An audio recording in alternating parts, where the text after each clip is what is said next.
also other members of the different press corps or counterpart agencies, other agencies.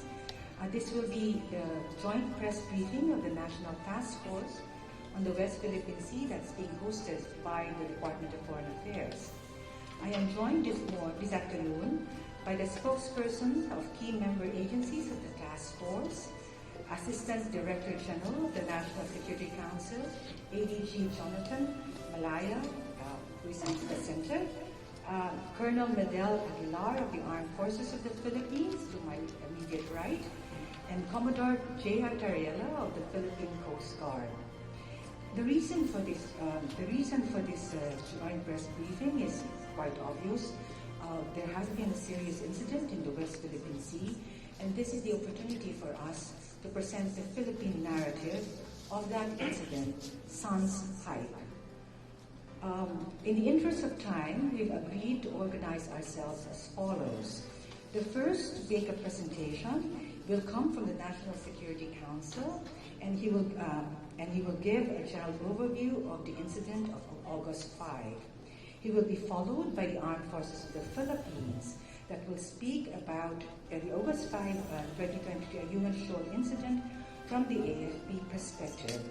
Then the Philippine Coast Guard will then present its Coast Guard perspective of the incident.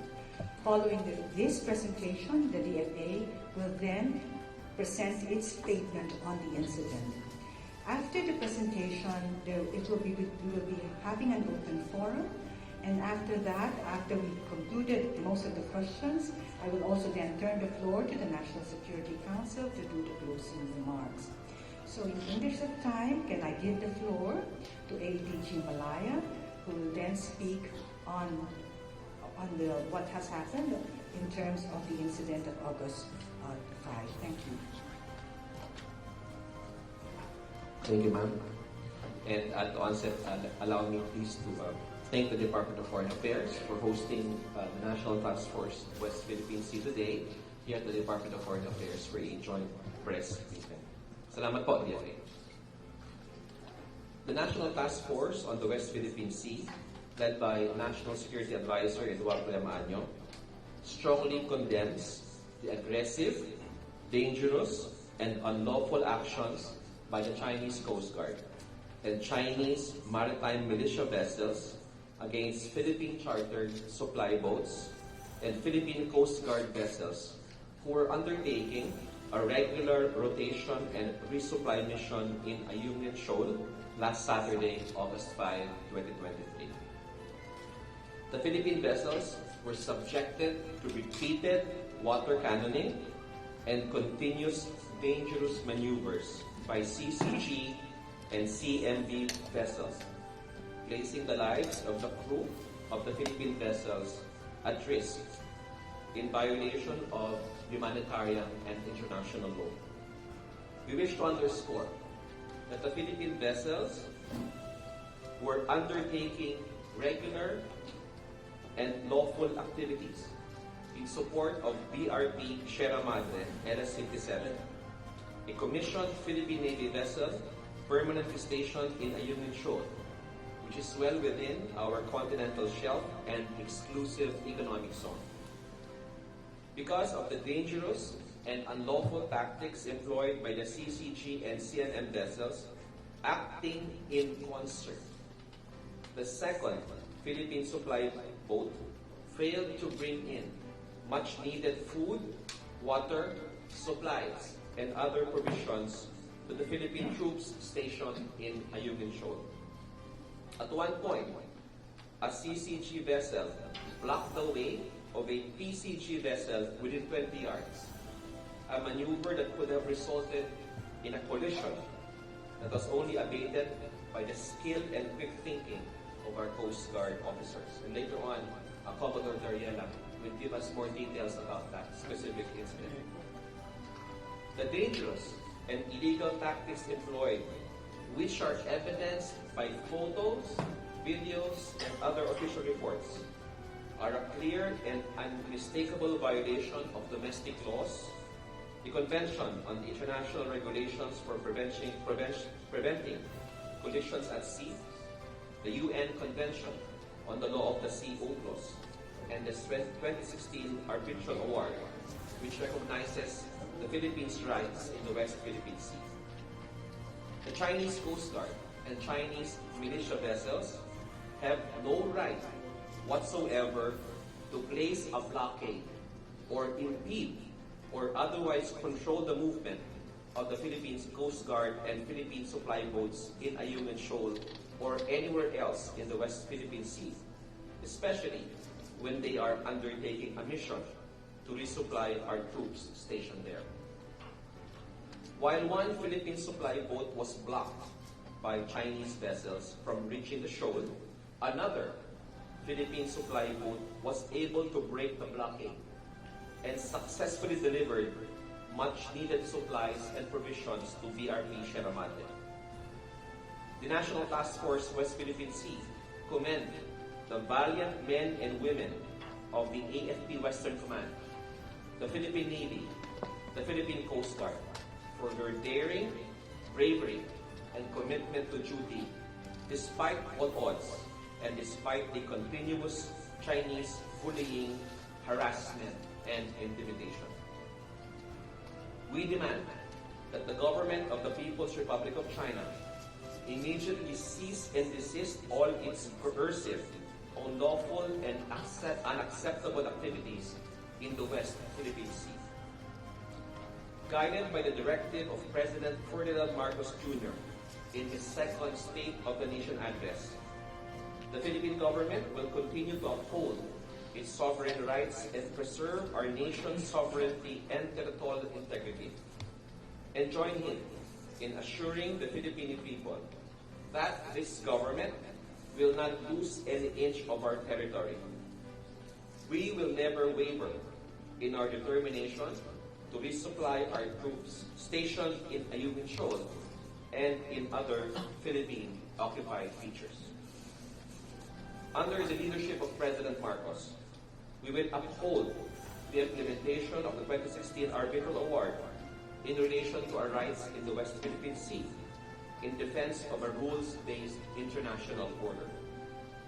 Our position is clear. The award is final and indisputable, and we firmly reject attempts to undermine it. But guided by the President, we will always pursue constant dialogue and diplomatic approaches with other claimants towards the resolution of any issue that might arise. Thank you very much. Thank you, AVP Malaya. I now give the floor to Colonel Medel, Aguilar, Spokesperson of the Armed Forces of the Philippines. Thank you, ma'am. I will speak on behalf of the Armed Forces of the Philippines. And the focus of my presentation will be on the rotation and reprovisioning mission of the Armed Forces of the Philippines involving our naval unit and of course the PRP Sierra Madre.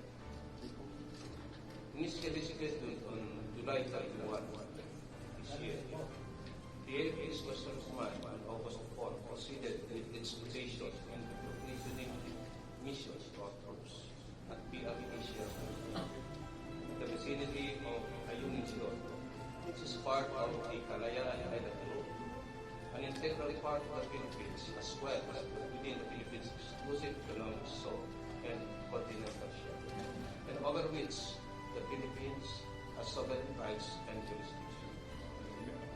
At around 5:25 a.m. on that day, Unisa May 1 and Unisa May 2 departed Naval Detachment Poster Brigade in Barangay Pahili, Puerto Princesa City for the said mission. This mission was actually delayed already because it was executed immediately after the two typhoons that brought bad weather to the island. I'm referring to Medel and California. As the preparations were going on, coordinations was made with the Philippine Coast Guard district in Palawan for the said mission. While the rolling mission belongs to the Philippine Navy, the task of escorting and rendering assistance to the supply boats within the country's territorial waters and EEZ were the task given for the PCG to perform.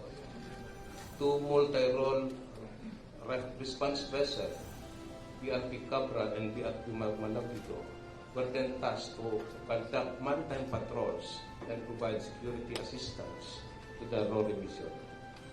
As shown on the screen is the route of the RORE mission. And you can imagine the distance between mainland Palawan, and this will tell us that the mission is within the territorial waters extending to the area covered by under exclusive economic zone. The RORE mission initially reported the presence of Chinese Coast Guard vessel at the vicinity of south of Sikatuna Shoal at 8 p.m. of that same day. But this time, the Chinese Coast Guard advanced closer to our country. It's around 90 plus nautical miles from Palawan. In previous RORE mission, they started shadowing our mission at the Escoda Shoal. So that's where and when the shadowing began and continued as they reached the vicinity of the Escoda Shoal at 6 a.m. the following day.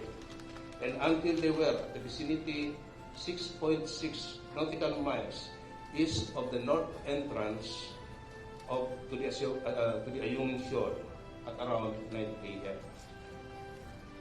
Minutes later, the Chinese Coast Guard vessel 5304 Block UM2 or the Unaisa-May 2. It was there where another China Coast Guard vessel 5201 issued a challenge and instructed the vessel or the supply boat UM2 to stop, but the latter responded with a statement.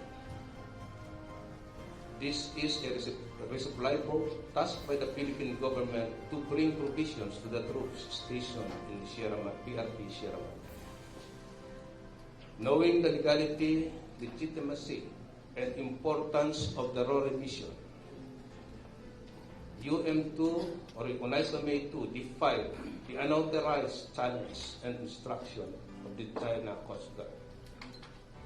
And assisted by the Philippine Coast Guard's BRP Malapido, Unaisa-May 1 made it to the BRP Sierra Madre despite of several attempts to block its way.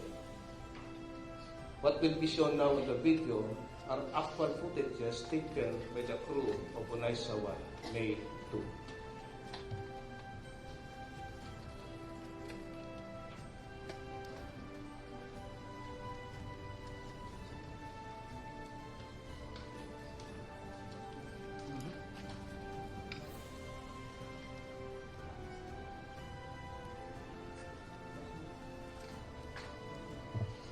The first video will tell us how dangerously close the China Coast Guard vessel to a smaller boat such as the Unaisa-May 2. The weight generated caused by its size may bring unexpected accident, miscalculations that would harm the life of our people.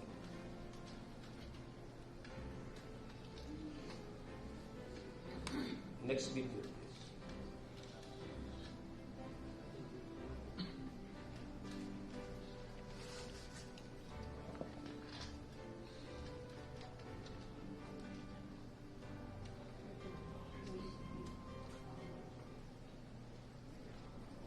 The next video will also show to you how they tried to surround Unaisa-May 2 to prevent it from accomplishing its mission.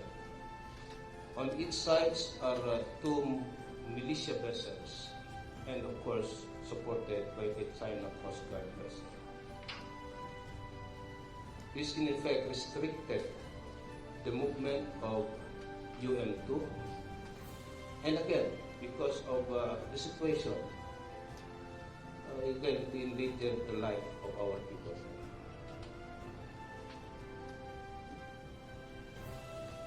Next video.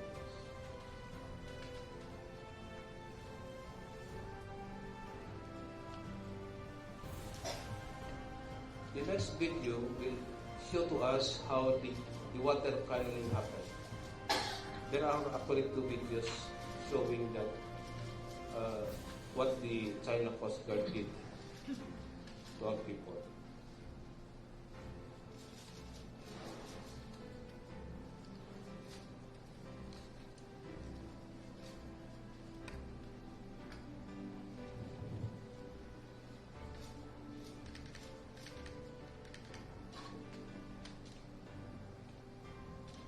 And the last video. And the last video.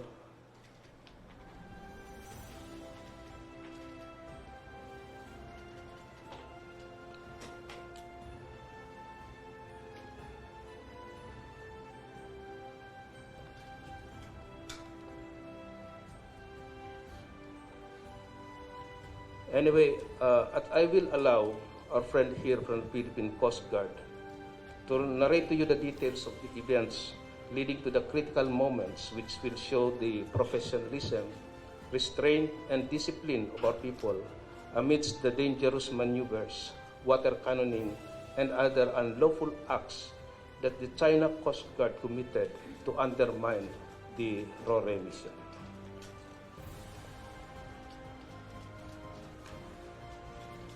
We also have deployed Philippine Navy vessels at the area to provide assistance, but they too were shadowed by People's Liberation Army Navy vessels in that area. Aboard the two resupply boats are Philippine Navy personnel for deployment to the BRP Sierra Madre as part of the rotation scheme, and more or less 17 tons of assorted cargoes composed of food, water, and other supplies for the troops' reprovisioning. Unfortunately, only half of the provisions were unloaded to the BRP Sierra Madre because only one resupply boat, the UM1, was able to reach the BRP Sierra Madre at 11:30 a.m. on August 5, 2023. The other resupply boat, the UM2, and its accompanying Philippine Coast Guard vessel, the MRRP 4409, were blocked and were forced to leave the area by the China Coast Guard and militia.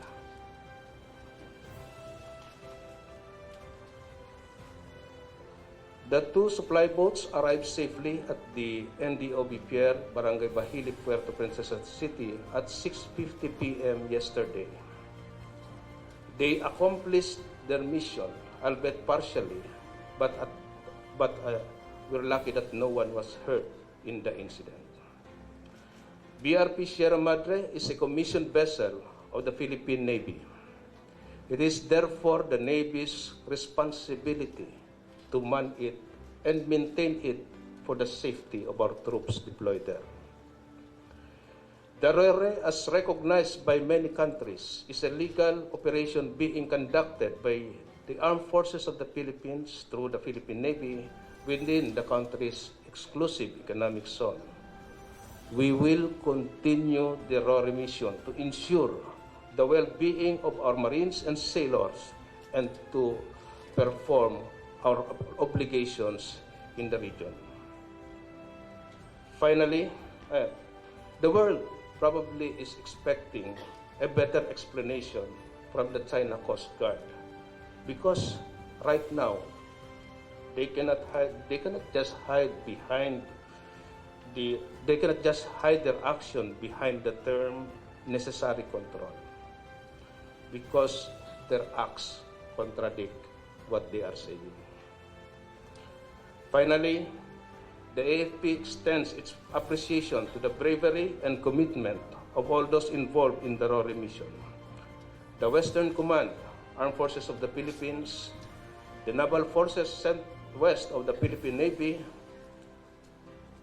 the crew of the 2 supply vessels, and most especially to the ever-reliable Philippine Coast Guard for standing up against a much bigger and numerically stronger force to assert our sovereign rights and our jurisdiction in the West Philippine Sea.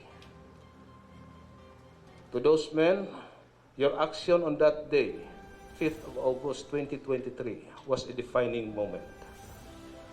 You have shown the world our firm resolve, not just to protect our territorial integrity, but the character and discipline as well to uphold and promote the United Nations Conventions on the Law of the Sea. Thank you. Thank you, Colonel Aguilar. I will now give the floor to Commander J. Tarriela, spokesperson of the PCG, Philippine Coast Guard in the West Philippine Sea matter. He will speak and discuss the factual narrative of the August 5, 2023 Ayungin Shoal incident from the perspective of the Coast Guard. Commodore Tarriela, please. Thank you very much. First of all, I would like to thank the Department of Foreign Affairs for hosting this press conference. Secondly, I would like to thank our media friends for coming here and joining us with this press conference. We recognize the important role of media in telling the world the factual narrative of what really happened with this resupply mission.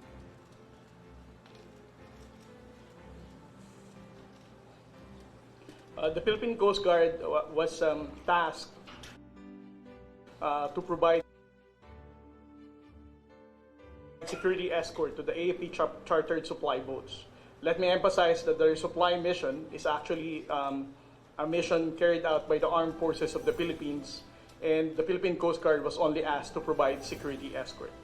The 2 boats that they use is the green hull, the Unaiza Maze, and the red hull. The Philippine Coast Guard provided 2 Coast Guard commissioned vessels, BRP Malapascua and BRP Capua. As what was initially narrated by Colonel Medel, the Philippine Coast Guard vessels used Ayungin Shoal as a rendezvous point for us to meet those chartered boats. BRP Malapascua and BRP Capra are staying in Sabina Shoal to meet the resupply boats. And then as early as 6:22 p.m., a day before the resupply mission, we were able to monitor China Coast Guard 5304 already staying in that particular location and waiting for the resupply mission to be executed in Sabina Shoal.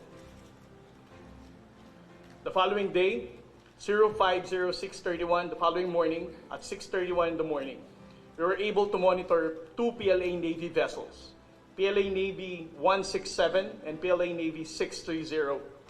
Those are the bound numbers of those PLA Navy vessels on that morning of August 5. The distance is 36.5 nautical miles east of Ayungin.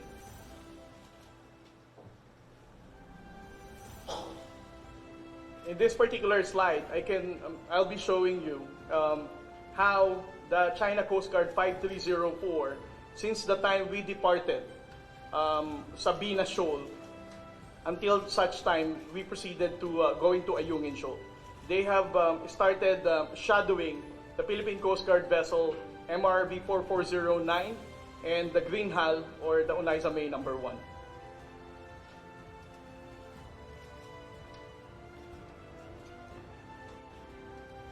And then around 7:30 in the morning, there is another China Coast Guard that approached, which came from Ayungin Shoal.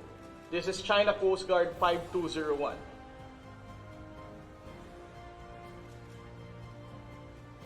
By 8:19, we were able to monitor 3 China Coast Guard. China Coast Guard 4203, China Coast Guard 5201, and China Coast Guard 5402. The objective of all these 3 China Coast Guard vessels is to prevent the Philippine Coast Guard vessel from providing security escort to the Unaiza May or the green hull, Unaiza May number 1. And this is also the first time the China Coast Guard 5402 carried out a dangerous maneuver to block MRV 4409.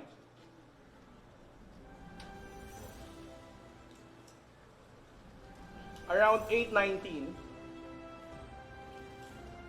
we can be able to see how China Coast Guard 5304 was able to separate the green hull supply boat from the Philippine Coast Guard vessel. The objective is to separate the Philippine Coast Guard vessel from those indigenous boats being used, so that they can be able to prevent the Philippine Coast Guard from providing escort to those supply boats. And in this photo, you can see how 5304, which is the larger Coast Guard vessel compared to the Philippine Coast Guard, to cut across between the Oneida May and the Philippine Coast Guard 4409. Around 8:19, additional China Coast Guard 4203 also conducted a dangerous maneuver to prevent 4402 from advancing its position going to Ayungin. 4402 is the one escorting the other supply boats, which is the red hull. Around 8:40, this was also a photo shown by Colonel Aguilar a while ago. You can see how China Coast Guard carried out a very dangerous maneuver as if they're going to ram the supply boat from behind.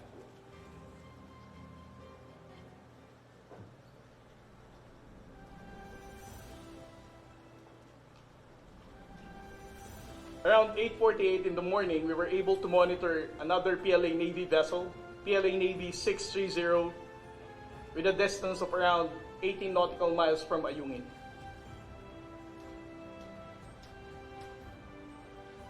By 9:13 in the morning, the Philippine Coast Guard vessel had experienced this dangerous maneuver of China Coast Guard 5304.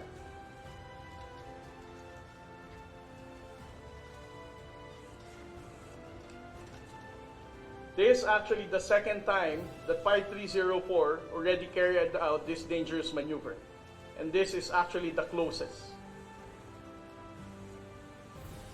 Which PCGO is 4409, sir.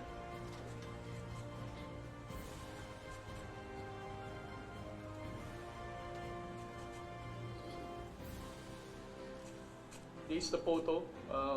This was China Coast Guard 5305 carrying out dangerous maneuver against the Philippine Coast Guard vessel 4402. So a while ago it was 4409, now it's 4402. The objective of all this dangerous maneuver, as I said, is to separate the Philippine Coast Guard vessel from the escorted indigenous boat. In which by 9:44, they were successful in separating MRRB 4409 from the green hull charter boat. That's why, as you can see, the indigenous boat appears to be on its own, no escort. Because during this time, the Philippine Coast Guard vessel is corralled by a lot of China Coast Guard vessels. By 9:51, almost the same time that they were using water cannon against the indigenous boat Green Hull, or the Oneida May number, the Oneida May, that's also the same time that the Philippine Coast Guard was also experiencing water cannon from these two China Coast Guard vessels. China Coast Guard 4203 and China Coast Guard 5305.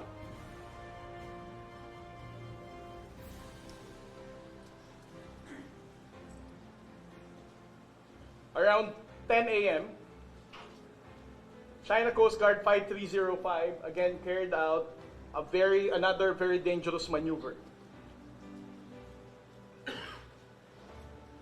That the Coast Guard vessel 4402 has to order to stop his engine, otherwise he's going to ram the China Coast Guard 5305.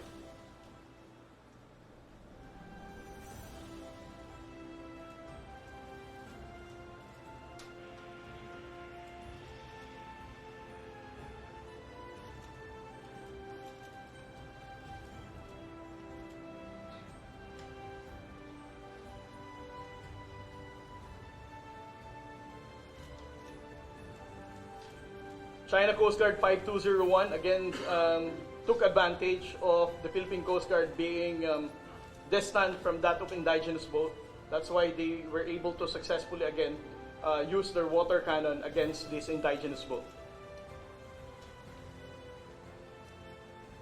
Around 10 in the morning, 13 nautical miles southeast of Ayungin, we were able to monitor 3 PLA Navy vessels.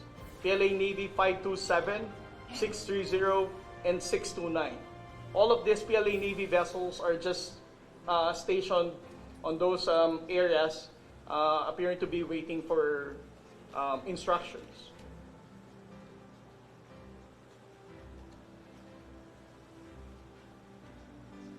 Around 10:30 in the morning, China Coast Guard executed again another dangerous maneuver to prevent the Philippine Coast Guard vessels from attempting to get near the indigenous boats once again.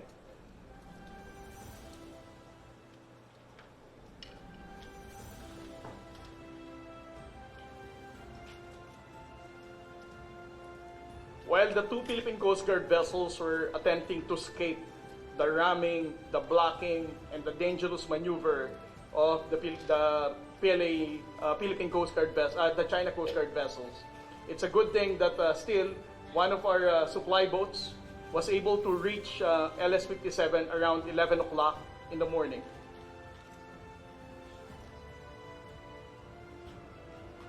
Around 12 o'clock of August 5, the Philippine Coast Guard vessel received a call from the other supply boats, the red hull supply boats, which were not able to enter the Ayungin Shoal.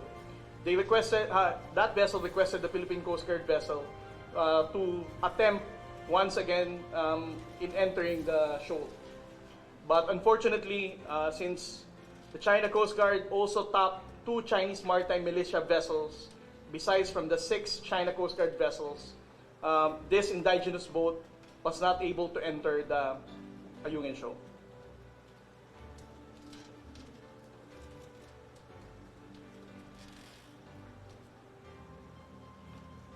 This is the photo of the Chinese maritime militia, appearing to be Chinese fishing vessel. But in this particular operation, we can actually conclude that this Chinese fishing vessel is not just merely a fishing vessel, but a Chinese maritime militia taking orders from the Chinese Coast Guard to support their operations in blocking our resupply. Around 1 p.m., the Philippine Coast Guard vessel BRP Cabra is still trying to escape with China Coast Guard vessels. This vessel was surrounded by 4 China Coast Guard vessels during that time.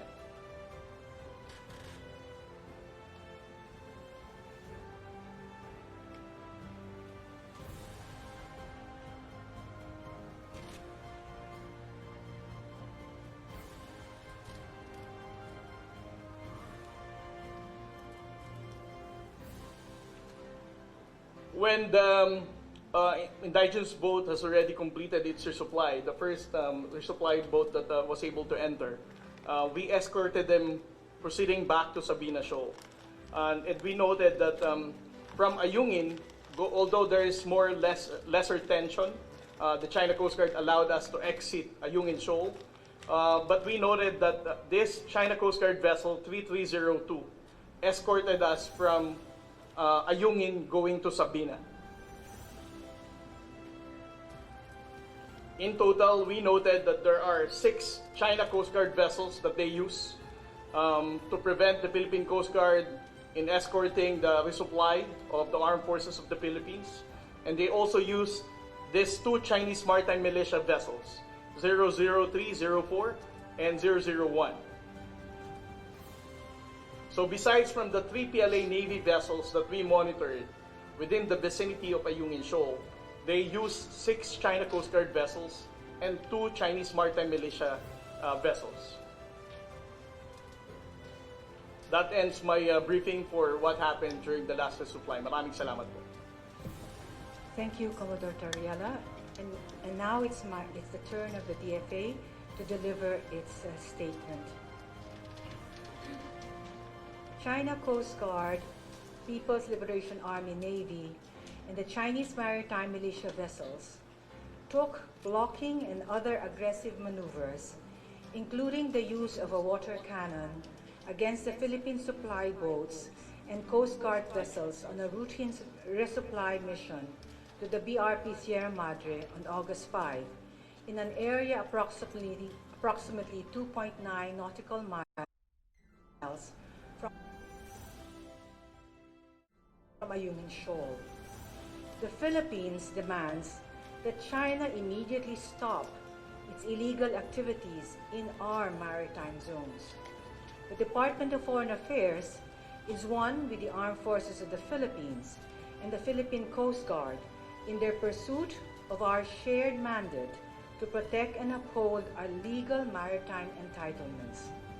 The DFA is making full use of our diplomatic processes and is exercising all possible action available to us, including the summoning of the Chinese ambassador over this incident. The resupply mission to and the upkeep of the BRP Sierra Madre are legitimate Philippine government activities in our country's exclusive economic zone, which are all in accordance with international law, particularly UNCLOS. As a low tide elevation, Ayungin Shoal can neither be the subject of a sovereign claim, nor is it capable of appropriation under international law, a fact affirmed by the 2016 arbitral award. China cannot, therefore, lawfully exercise sovereignty over it.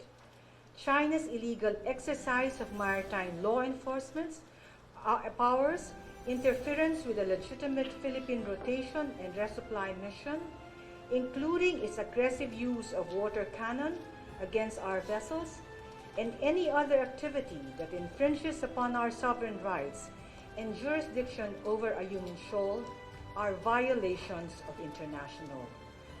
Thank you. That ends the DFA statement. We will now proceed to the open forum. To allow many journalists to as many journalists to ask different questions, we will allow each journalist one question with one follow-up. Please go direct to your question, and then and doing so, before you start questioning, can you actually identify yourself and the media outfit that you belong to? Please, can we have the first question, please? Yes, Tristan.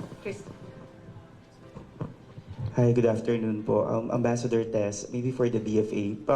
President Marcos earlier said that there's already a note verbal given to Chinese Ambassador Wang Xilian. So could you elaborate on whether we've already sent a note verbal or a diplomatic protest over this incident? Yes, ma'am. How was it? Yes, a note verbal has actually been issued. And it was issued during the summon of the Chinese ambassador by Undersecretary Lazaro this morning. So in terms of statistics, just a while ago I mentioned in our chat that as of 7 August 2023, we had a certain number. But so as of August 7 now, at 11:30 a.m., the Philippines has filed 445 diplomatic protests since 2020. For 2023, we have filed 35 diplomatic protests. This includes the note verbal hand-delivered during the summoning of the ambassador. So, ma'am, Foreign Affairs Secretary Enrique, si Yusek Lazaro po ang nag-hand over nun. Yusek Lazaro, allow me to give more details about the summoning of the ambassador. Yusek Lazaro conveyed to the Chinese ambassador this morning the strong protest of the Philippine government on the blocking and water cannon operation by the Chinese Coast Guard and Chinese maritime militia vessels against Philippine indigenous boats conducting regular rotation and resupply and humanitarian mission to provide food, fuel, and other basic necessities to the Philippine military personnel stationed on the BRP in Sierra Madre on Ayungin Shoal. The blocking and water cannoning incident against and around the Philippine vessels on August 5 lasted for over an hour. The Undersecretary reiterated to the Chinese side that the Ayungin Shoal is a low tide elevation that cannot be appropriated or subjected or subjected to sovereignty claims. The final and binding 12 July 2016 award in the South China Sea arbitration expressly stated that Ayungin Shoal is within the exclusive economic zone and continental shelf of the Philippines, over which the Philippines has sovereign rights and jurisdictions. The DFA further called China's attention that its actions are likewise contrary to China's flag state obligation under the 1972 International Regulations for Preventing Collisions at Sea, which requires states to take measures necessary to ensure safety at sea and prevent ship collisions. The CCG vessels' dangerous maneuvers restricted the Philippine vessel's navigational path, thereby increasing the risk of collision in violation of Rules 2, 7, and 8 of Colrex. The DFA firmly asked China to 1. Direct its vessels to stop their illegal action against Philippine vessels and to stop interfering in legitimate Philippine activities. 2. Comply with its obligation under international law, including the 1982 UNCLOS and the 2016 award and the South China Sea arbitration and the 1972 Colrex, and adhere to its commitments under the dock. During the summon, the Philippines, through the DFA, also expressed disappointment that the DFA was unable to reach its counterpart to the maritime communication mechanism for several hours while the incident was occurring, and expressed the hope that the Chinese side will reciprocate with the same sense of urgency the communication initiated by the Philippines, as has been demonstrated by the Philippines when receiving communications initiated by the Chinese side. At the same time, I'd also like to inform that as we summoned the ambassador, our ambassador in China, in Beijing, also issued or handed a protest note to the CN Foreign Ministry as of this morning.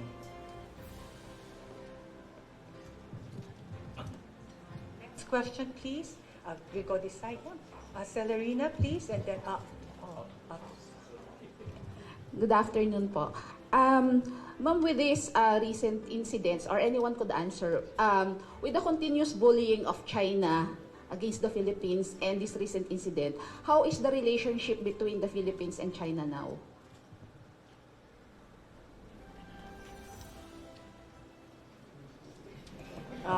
Okay. We value our relations with China, and we hope that they too value the relations with the Philippines. But clearly this incident undermines efforts to strengthen mutual trust and confidence, a crucial element in friendly relations among states between our countries, and it does provide tension in our bilateral relations. As we repeatedly said, the rotation and resupply mission was a routine activity conducted by the PCG and the Philippine Navy within the Philippine EEZ in line with international law, specifically UNCLOS and the Arbitral Award of 2016. UNCLOS and the 2016 Arbitral Award have made clear that the Philippines exercise sovereign rights and jurisdiction on Ayungin Shoal, a low-tide elevation within the Philippines' exclusive economic zone and continental shelf. China has no right or legal basis to prevent us from exercising such sovereign rights and jurisdiction. Follow-up, could you clarify this statement of the President earlier to prevent possible misinterpretation? The President mentioned during the ambush interview this morning, ang posisyon, and I will quote, ang posisyon ng China, sinasabi nila, quote, open quote, kami ang may-ari nito kaya pinagtanggol namin. Tayo naman sinasabing hindi, kami ang may-ari nito, kaya pinagtatanggol namin. Kaya yun ang nagiging gray area ngayon sa pinag-uusapan. Do you agree with the President that there's a gray area on that? Considering that it involves the Ayungin Shoal, which is within our EEZ? Anyone could answer.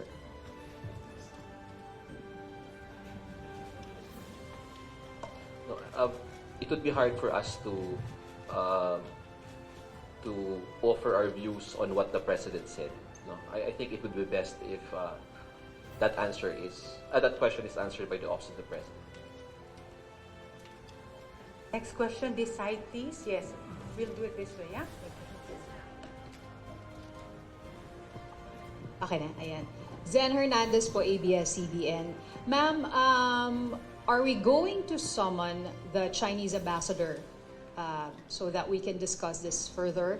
And of course, I would like to relay what I think the Filipino public would be asking at this point. How significant is it for us to file these diplomatic protests despite the fact that, you know, these incidents, you know, keeps happening? We already summoned, the department has summoned the ambassador this morning. And what I actually recounted was what happened during the summoning of the ambassador. And the ambassador was with us in the department. Our ambassador in Beijing also called on the Ministry of Foreign Affairs to actually convey in strong terms our protests against what has happened in Ayungin Shoal. The value of a note verbal is in terms of correcting narratives and in terms of protesting. Some people would say, where does that result? But it's important for us to do so. It's important for the Philippines to continue assert what is rightfully ours, to allow China to continue with its narrative, contrary to what we are supposed to do or mandated to do. And the policy of this government is very clear. As they said, not 1 inch of our territory should actually be handed over to China. I haven't. One question lang, ma'am. I just asked one question. The other question is for our gentlemen here. Can we clarify this accusation coming from the China Coast Guard that said we are actually bringing construction materials to Ayungin? And maybe we can clarify as well if we will keep the BRP Sierra Madre in Ayungin Shoal despite all these incidents. Just to address the question about the diplomatic protests, I think it is very important for the Philippines to continue filing these diplomatic protests, no matter what the reaction of China is. The diplomatic protests are for purposes of putting on record our continuing objection to what the Chinese are doing. The moment we stop issuing these diplomatic protests, it can be construed by China and the international community as an abandonment of our position. So this government, in particular the Department of Foreign Affairs, will continue to file these diplomatic protests, even if it runs into the hundreds, because precisely by doing so, we are reaffirming our commitment to the Philippine position that the Ayungin Shoal and all other features which we occupy is our part of the exclusive economic zone of the Philippines. We exercise sovereign rights and jurisdiction over those features. As to the second question, sorry, can you repeat the question? Okay. When we do resupply missions, and I will ask our colleagues here to also add to this. No? When we do resupply missions, we are exercising our rights, no, under international law. Because as mentioned, we have a permanently stationed Philippine Commission vessel, Navy vessel in Ayungin Shoal. Okay, so when we do supply, we provide them with what is necessary for the maintenance of the LS-57. So we provide food, we provide everything, provisions, no, irrespective of what China says. It is our right to bring whatever is necessary to maintain the station and to ensure that our troops there are properly provisioned. So let me give the floor to the other members of the panel. Based on the report provided to us, these are supplies that are needed by our people there to make sure that they have food to eat, water to drink, and other supplies needed.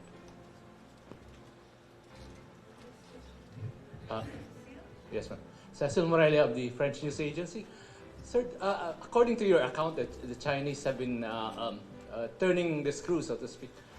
First, they shadow us, and then they hit us with water cannon. They try to ram us, and at one point, they used military-grade laser, as you described it last February. What is the end goal of the Chinese government on Ayungin Shoal and Sabina Shoal, do you think? And is there anything practically that we can do to stop them from achieving that? May I ask Commodore Tarriela to answer first? I'm sorry, sir, but those questions doesn't fall for the Philippine Coast Guard to respond.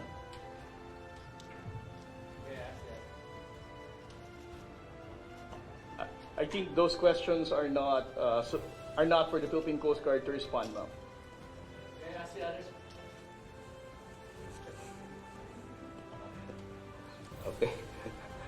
I think that question is better directed to China. I cannot speak for China. Yes, I echo the sentiment raised by Colonel Aguilar. I think the end goal of China is for China to actually explain. And for us, the Philippines, is to prepare for any eventuality. Are we gonna build there if we lose our nerve and abandon the outpost? Okay. For the record, we will never abandon Ayungin Shoal. We are committed to Ayungin Shoal.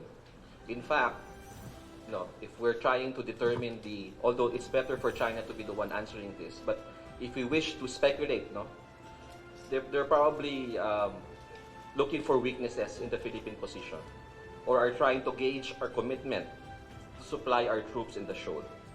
And we are here precisely to reassure the Filipino people that, as directed by our president, we are consistent with the president's directive during the SON, that you will not lose an inch of our territory.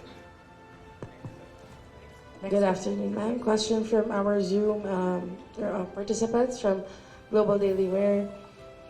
Ambassador, the former President Duterte visited Beijing previously and had some discussions allegedly involving operational aspects of the Philippine military. Were there discussions regarding the events past and present in the disputed waters? Do we have any information on what was discussed and why such dangerous acts are still being done by the Chinese Coast Guard? I'm not privy to the meeting in Beijing, so I have no information to share on that.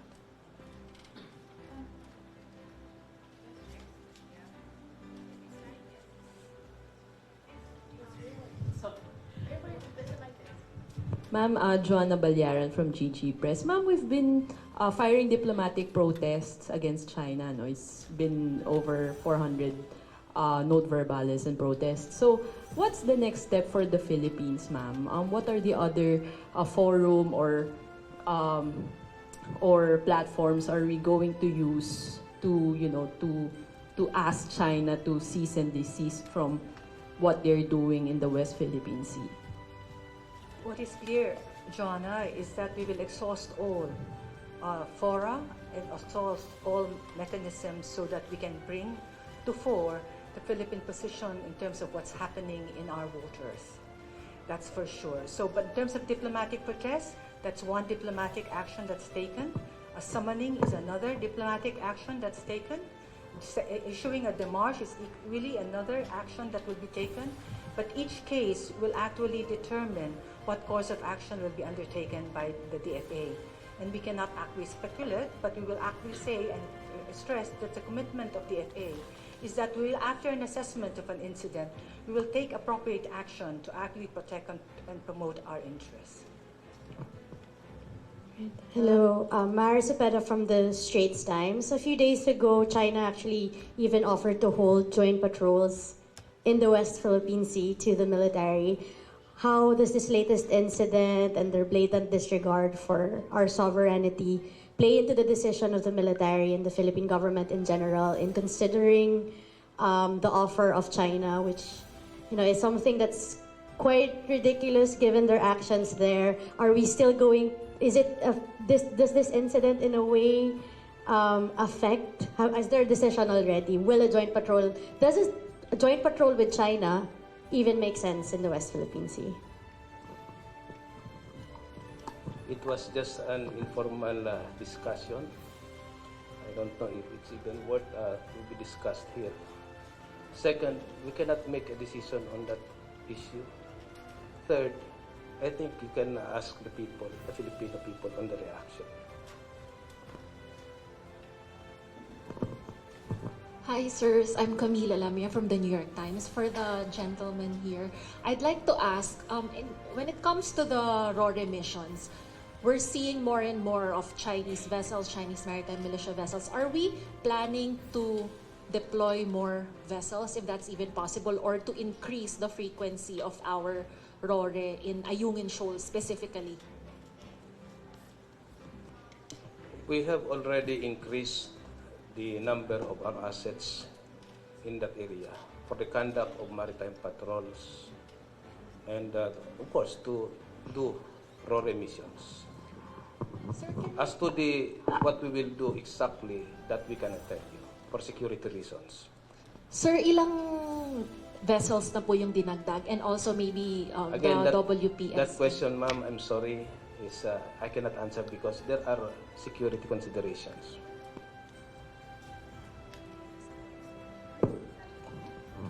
Hi, Sir. Sandra po, GMA7. Sir, there are opinions that the Ayungin situation is already a blockade against the military. So what is your response to that, and what are we going to do? And also, does this already warrant any help or assistance from the U.S.? Okay, let me answer the first part of the question and let me refer to DFA on the second part of the question. I think the incidents at Ayungin Shoal last Saturday speaks for itself. No? The increased number of Coast Guard vessels, the movement in concert with the Chinese maritime militia, which effectively proves to the whole world that they are instruments of the Chinese Coast Guard or the Chinese Navy or the Chinese government. That these Chinese militia vessels are not disinterested participants or innocent individuals just who happen to be there. No, this was a concerted effort, as mentioned by Commodore Tarriela, a concerted effort wherein our ships were effectively corralled.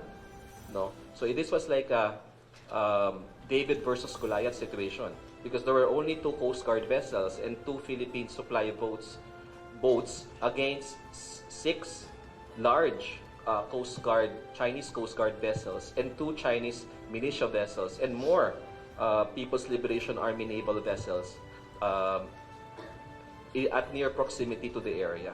So technically, no, this looks like a blockade of the Ayungin Shoal, okay?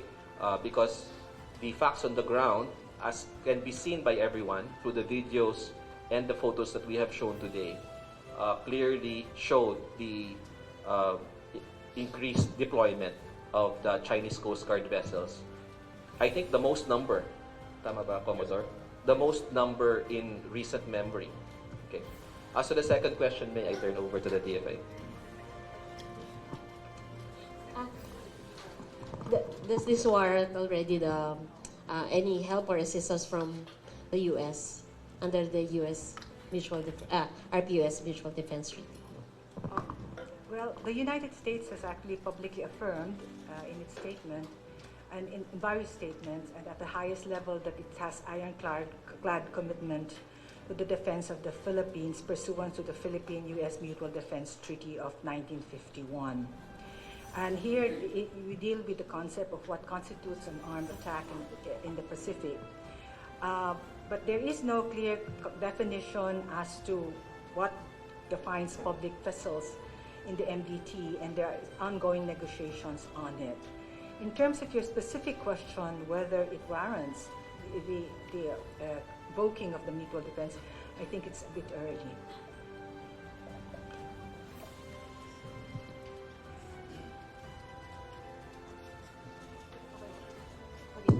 Oops, sorry. Hi, okay na. Hi, Ambassador Daza, Sophia, top of news from CNA. Just to follow up Ms. Sandra's question as well. You mentioned earlier that there is no clear definition as to what defines a public vessel under the MDT. With the great detail that that NTF has also shared regarding the recent incident, are we moving towards perhaps a definition of what a public vessel would be, and what might that look like, considering it was also mentioned that these were commissioned by the Philippine Navy, they were manned by officers of the Philippine Navy. So yeah, what is this incident? What impact does it have on the MDT, and kind of clarifying what constitutes? Okay, thank you for that. The Philippines remains committed to the pursuit of an effective and a substantive code of conduct. China's coercive actions, continuing coercive actions, a reflection of a dire need for us to actually set up rules that would guide our actions at sea and prevent tensions from escalating in the region. Good afternoon, sirs, and Martin Sadongdong from Manila Bulletin. Sir, this question is addressed to Colonel Aguilar and Commodore Tarriela. Sirs, what's the status of our personnel? How is their morale, especially those on board the BRP Sierra Madre and those who experienced the incident? We are always prepared for all eventualities, and therefore the morale remains high. For the Philippine Coast Guard crew of BRP Malapasco and BRP Cabra, their morale remains high. You still have the commitment of the Philippine Coast Guard that despite of the danger, despite of the dangerous maneuver that the China Coast Guard would always do every time that there is a resupply mission in Ayungin, the Philippine Coast Guard will still carry out the mission and support the armed forces of the Philippines. We have time for at least 2 more questions, so if we can, yes, this side, and then yes. Can we give the floor to those who have not yet asked questions, if that's all right? So the gentleman in the red, please.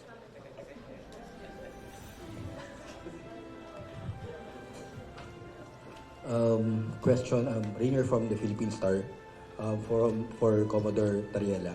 I'm curious lang, sir. Does the PCG have a water cannon capability? So maybe we can also fire back. And are you allowed to? Kasi they're also using it naman yata, di ba? On us. Can we also use it on them? Well, for your information, sir, the MRV vessels that came from Japan are also equipped with water cannon. But unlike the Chinese Coast Guard, we're not going to use that to drive away the China Coast Guard. We intend to use that in firefighting whenever there is a maritime accident at sea. That's the usage of our water cannon, sir. Hello po. Hi po, Spokes and our gentleman here. I'm John Garner from Tribune. A while ago, DG Malaya gave us the soundbite that we've been waiting for. Sabi niya, we will never, or the Philippines will never abandon the Ayungin Shoal. Given the current state of BRP Sierra Madre, we would like to know how will the Philippines maintain its position in the Ayungin Shoal, given the current state of the commissioned vessel there. Again, the BRP Sierra Madre is a Philippine Navy commissioned vessel. It's an active Philippine Navy commissioned vessel. Therefore, we will continue to resupply it. We will do what is necessary to provide supplies and provision for our troops there. So as long as it takes. Follow-up lang po. During the adoption of the Senate resolution which urges the DFA to elevate the China's incursions in the West Philippine Sea to international, multilateral or international fora, senators mentioned that isang bagyo na lang daw, hindi na natin alam kung ano mangyayari doon sa BRP Sierra Madre. Again, paano po natin ma-maintain yung position natin doon? Thank you.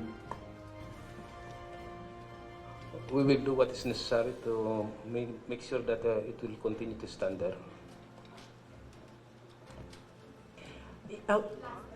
One last question.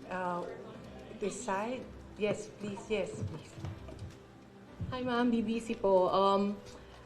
The China Coast Guard just released a statement po. One of the lines says, China urges the Philippines to tow away the grounded warship from Ren-Ai Reef and restore it to its original state. Do we have like a statement on this po?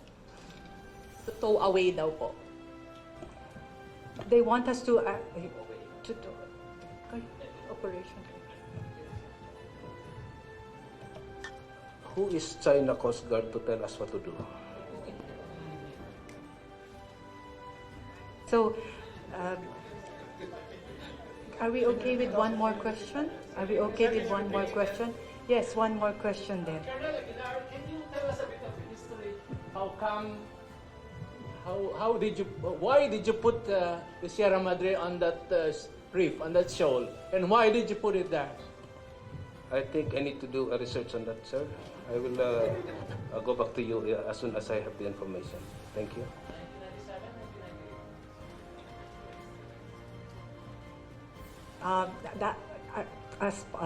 Closing, we'll give the floor now to ADG Malaya for his closing remarks. Okay. In behalf of Secretary Eduardo M. Año, the Chair of the National Task Force West Philippine Sea, first I'd like to thank our colleagues, Yusek Daza, of course, and our friends from the Department of Foreign Affairs for hosting this meeting, this press conference here, my colleagues from the Coast Guard and the Armed Forces of the Philippines, the Department of National Defense, and of course the Presidential Communications Operations Office for their support to the NTF-WPS. I'd also like to thank our colleagues from the media for your support and coverage of this incident. No? May request lang kami sa NTF-WPS kasi kung minsan narinig namin sa mga balita na parang in question pa rin yung ating pagmamay-ari sa mga features na clearly was already awarded to us by the 2016 arbitral ruling and the provisions of the UNCLOS. Kasi meron pang illegal. Wag na natin gamitin sana to our friends from the media. The legal position of the Philippines is very clear and is supported by many countries. No? So we ask the support of the media to please provide the correct narrative and not fall into the narrative of the Chinese government insofar as this issue is concerned. And likewise, let me just end this press conference by again commending the valiant men and women of our armed forces, in particular the Armed Forces Western Command, Naval Forces West Philippine Navy, and of course the Philippine Coast Guard, for their daring, bravery, and commitment to duty, despite all odds and despite the increased tensions in the West Philippine Sea. Maraming salamat po. Thank you everyone for joining us today. Thank you.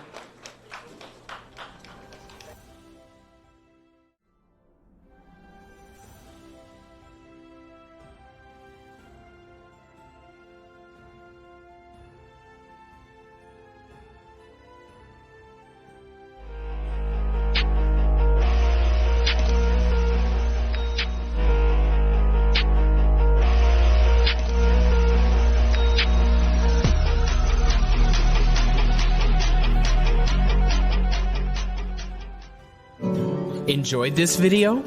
Hit the like button and share with your friends. Also, subscribe to our channel for more videos like this. Thanks for watching.